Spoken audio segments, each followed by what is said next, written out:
My life was to be to someday was like to make a movie for Roger Corman when I was young, to approach him in a parking lot and just say, "Oh, let me do a women in prison movie. I'll make the greatest women in prison movie ever made. Let me do a biker movie.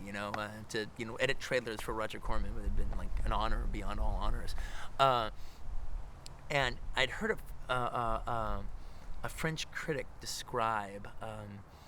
There's two critics described two different films, and I'll say one of them when we get to them.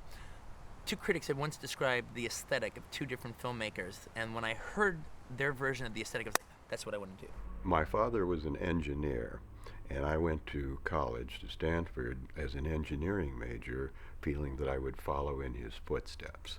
It wasn't until my senior year that I realized engineering was not for me, and I was interested in films.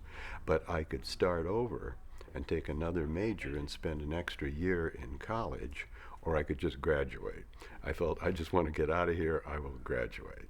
The only job I could get, because Hollywood was a very tough place to get a job in those days, was as a messenger at Fox.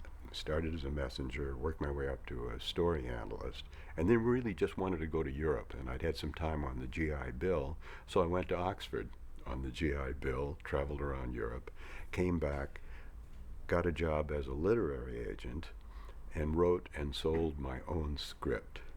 And I offered to work for the producer for nothing as associate producer, to learn and to get the credit. So when the picture was over, I was able to say I was a writer-producer.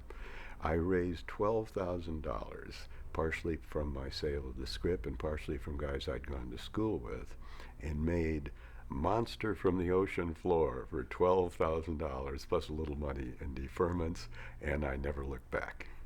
I actually have lost count of how many films I've produced. I know a little bit more about how many I've directed. I think I've directed a little bit less than 60, maybe 57, 58 films, something like that.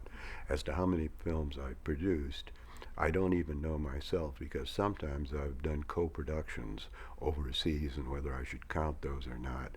But assuming I count the ones in which I'm co-producer or producing with somebody else, I think it's around 450 or a little more. We're shooting at the moment, and so it'll go up one more within a couple of weeks.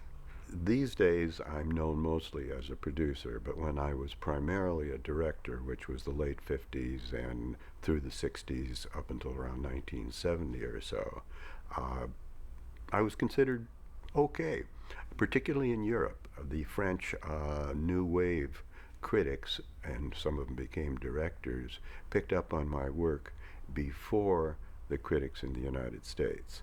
And from Paris to London, the English critics wrote good things about it. And eventually, a couple of American critics said, okay, this guy's okay.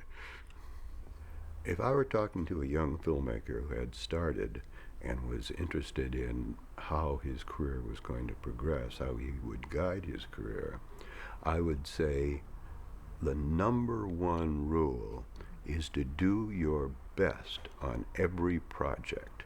When I started, I knew we were all doing essentially low-budget B pictures. Now, if you were brilliant, you may jump to a major film on your first try or your second try, but normally you do a number of films and work up. Assuming you're on that path, I would say turn down the absolute losers. Don't get involved in anything that you know is going to be bad.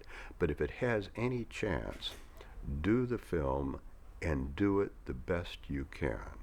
The guys I knew who would take a low-budget film and say, well, it's just a cheap film, I'm going to knock it off and get the money, those guys are out of the business today. The ones who took a low-budget film that seemed to have limited potential, but who said, I will make the best film on this subject I possibly can, those are the ones who have built their careers. Some French critic described Roger Corman's movies as like a pathetic cry from the a desperate cry from the heart of a pathetic fast food culture. I go, hey, I like that.